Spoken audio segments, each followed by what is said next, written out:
పక్షులు పర్యావరణంలో ముఖ్య పాత్ర పోషిస్తాయండి.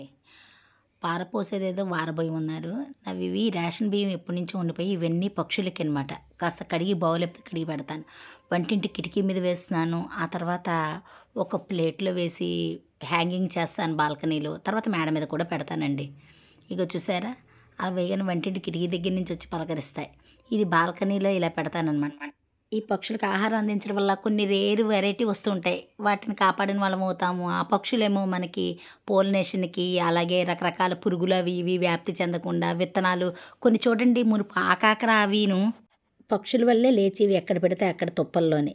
ఇప్పట్లాగా ఎక్కడ పెడితే అక్కడ తుంపలు అవి దొరికేవి కాదు. ఇకపోతే కోతుల వల్ల ఇబ్బంది. వాటికి కూడా మనకి అక్కర్లేని వ్యర్థ పదార్థాలన్నీ ఇస్తూ ఉంటాను. నాకు ఇబ్బంది వచ్చినాయి ఇలాగ. ఈ మండు వేసవిలో మీరు కూడా పక్షులకు ఆహారాన్ని, నీటిని అందించి తద్వారా పర్యావరణాన్ని కాపాడండి. Please save birds.